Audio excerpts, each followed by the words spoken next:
You are statistically more likely to be afraid of public speaking than you are of death. And for most people, that's probably because they think that when they're doing public speaking, they're going to be garbage. Well, guess what? You probably are. Hey, my name is Seven, and I, aside from being not so nice of a person, obviously, am also someone who helps people with the skill set around public speaking, pitching, and other similar stuff. Sales, negotiation, the way we communicate, and how we feel while we communicate. And most people are probably pretty bad at doing the physical communication.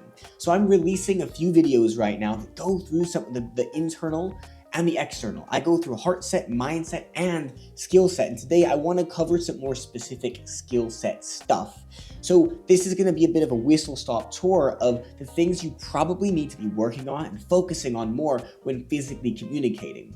Let me go through a few principles with you. First thing I want to describe to you is this process called cognitive algebra. You know the math equations meme? Well, guess what? That's actually happening. All the time, all around us, people look at you. Immediately, math equations are going off in their heads. Why? Because we're going through cognitive algebra. We take in information in a split second, and we take in so much.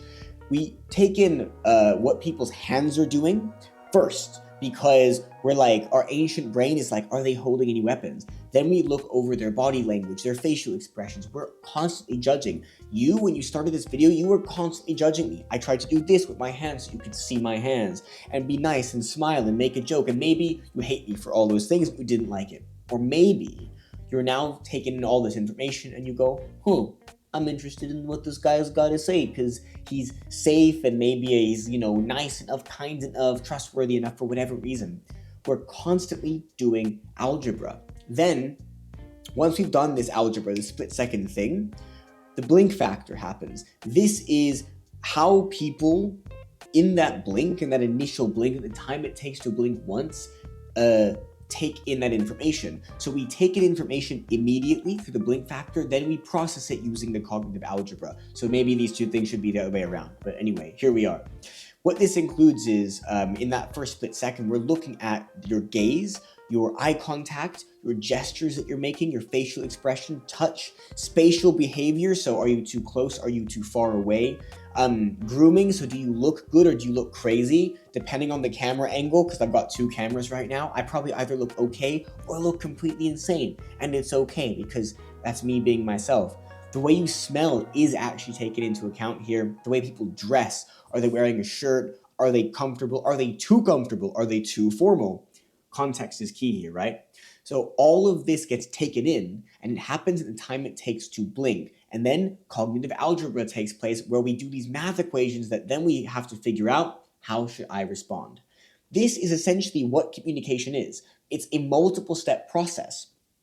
The person doing the communicating, then the communicating travels between the two people and is taken by the person is being communicated with.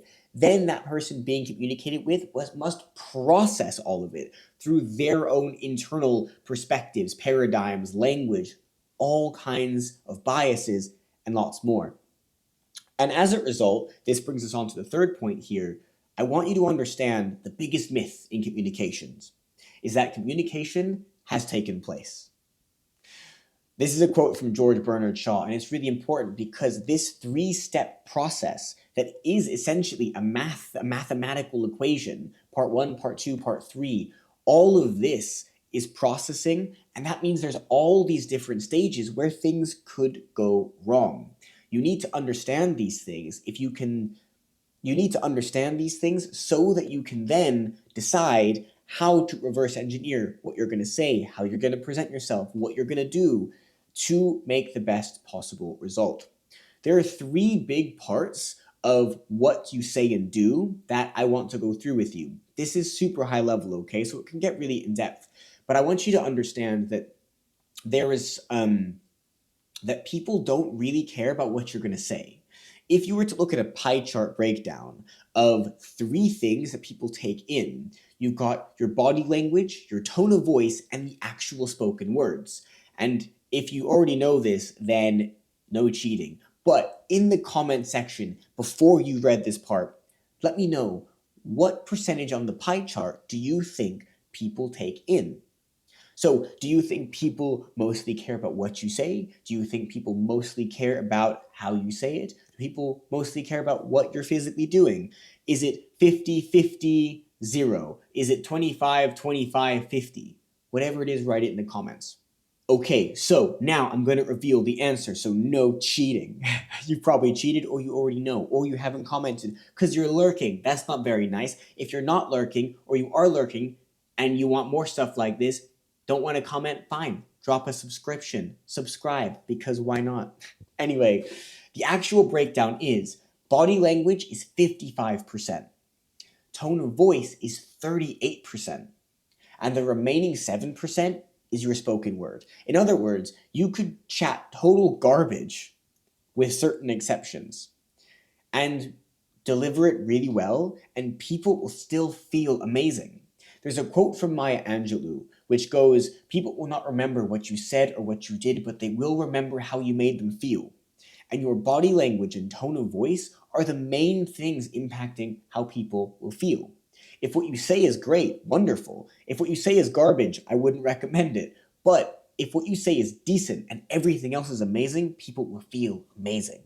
And that's what you want to leave people with, especially if you're doing things like public speaking or sales at negotiation, or talking potential relationships, or you're flirting with people, stuff like that, or maybe you're even trying to climb your career ladder and fast as you can. These things are really important. So let's go through each of those three things.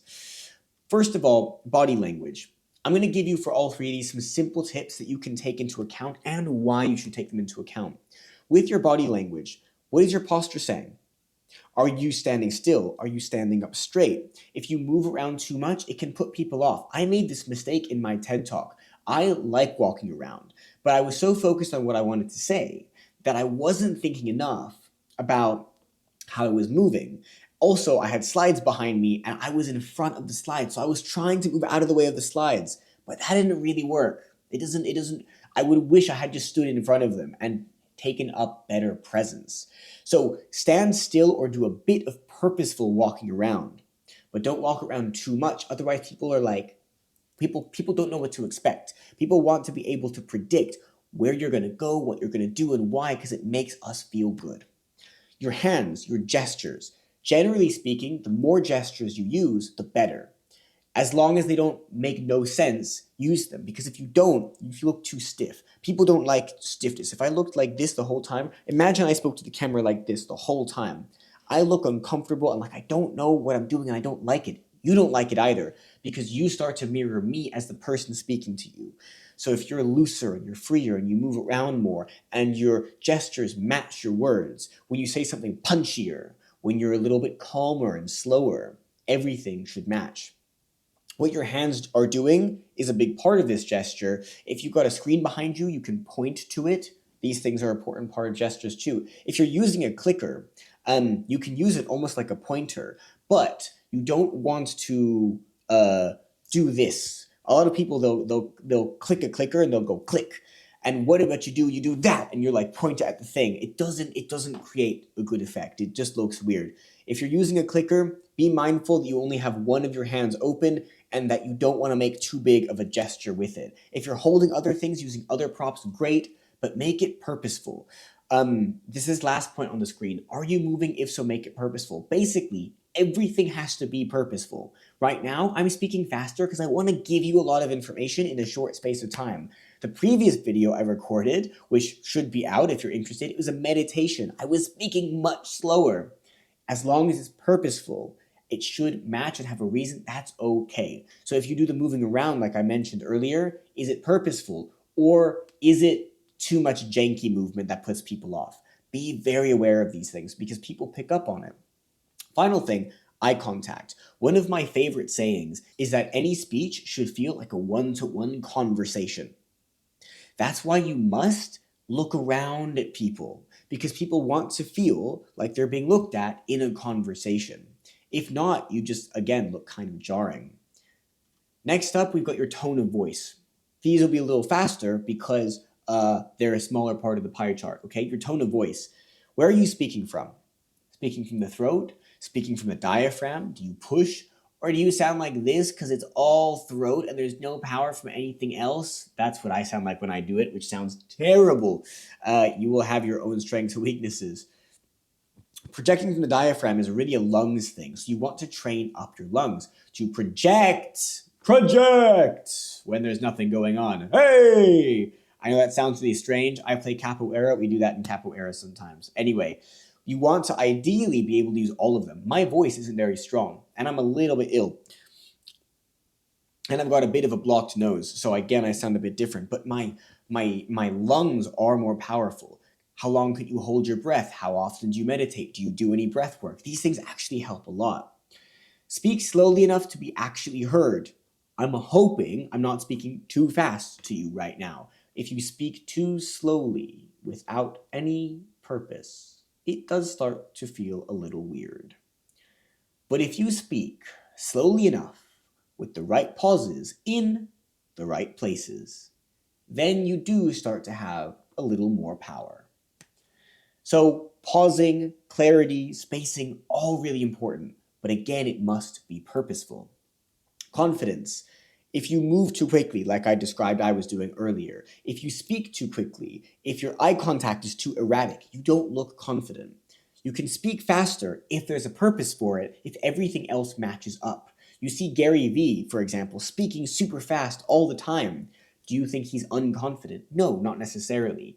None of these things, if you come across really, really bad, if you think you're garbage because of one of these things, it's unlikely that the one thing has thrown you off.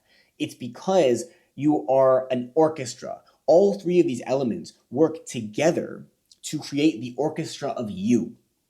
And they all must be, therefore, congruent. There's another key word that wasn't on here. Everything you do must be congruent. If you do gestures like this for making things punchy, it's congruent. But if my hands were all over here while I was making really important points, and then my voice sounded like this the whole time and I was monotonous, but this just looks weird, right? You know, like the wacky inflatable arm flailing whatever from The Simpsons, right? That's what that looks like. Because, is it The Simpsons or something else? Anyway, that's what it looks like. It doesn't make any sense. Make sure that everything you do makes sense. Your tone of voice and the things that you do with your body language and your spoken language all match the tone of voice. Speaking of these final spoken words. Speak with credibility and conviction. What you say must show your credibility to some extent. Otherwise, people will be like, why is this person saying anything to me? Throw in little bits of your experience. For example, I've spent almost a decade obsessed with the way people work and how we can craft the best version of ourselves possible. Or, when I was getting trained in hypnosis, one of the biggest things that hurt me, that I didn't expect, that hit me across the face. It's another example from myself. A final example from myself would be in my first business. I was having this challenge with my co-founder, and eventually it worked out because we achieved XYZ, but here's the big thing that I learned. These are ways of throwing in your credibility, little bits, without talking too much about yourself. Know who you are speaking to and what they care about. This is the biggest thing that most of us, I think, forget. Who is the audience? Demographics and psychographics. So what they're physically doing and how they think. These are the two biggest things you need to think about. Then understand, where do you fit in? Again, your context, your experience, their familiarity or lack thereof. You've got who they are and you've got where you fit in within their life, within who they are, or around who they are. Putting these two elements together is when you get the ability to craft the script or the bullet points, whatever you want to go through, that's actually relevant so that it actually resonates. Final thing, remove anything you don't need. If you're doing a speech, you're doing a pitch, you must get ruthless with removal. Remove. Anything that doesn't hyper make the point gets removed. Any reinforcing of points that didn't need to be reinforced, any language that's fluffy or woolly, just get rid of it. If you're going off the cuff like I am with this video, that's a little bit different. But even then, I'll probably cut out a bunch of stuff I've said, and you're probably getting a shorter video than what I recorded. Remove so that you come across as powerful as possible. Woo! Whistle Stop Tour. But I wanted to give you a small taste of the kind of things I do with people in longer sessions. I run multi-day programs. I have special offerings for especially entrepreneurs, leaders of growing businesses, or people who have raised funding, who wants to raise funding from VCs, and a whole bunch of stuff in between, where depending on your context and circumstances, hey, you need to push through. If that's not you, or it is but you're not ready for more stuff that I do, look, that's totally fine. Combine this, what you've learned today, with a lot of the other free stuff I have on my website or that you can find on YouTube. But remember, you are a holistic person, internally and externally. Your heart set, how you feel, your mindset, how you think about things, and your skill set, the physical things you do, of which today was a small taster. This works in tandem. You are one whole human. Put it all together, and you can start to become magnetic. You can build presence that is unlike anything you've ever seen, anything you've ever experienced. You know when you're just like in flow state? What if you could just summon that up on command? If you do only one of those things, unfortunately, it tends to bleed through. If you feel great but you don't know what you're doing, people go, oh, that was a nice person, but, I didn't get it. Or if you say the right things, you do it right, but you feel like crap the whole time, people go, I liked what they said, but I don't like how they made me feel. Because remember, people, remember how you make them feel. So put 100% of your effort into being the whole human, leveling up all of these things together, and you will start to see the life you really want and the results you really want to attract, that you communicate, that you go out to get. They will start to unfold, and rates of success will start to increase, I promise you. Good luck on your journey. Thank you for being here. I hope you enjoyed, and hopefully see you around very soon. Bye-bye.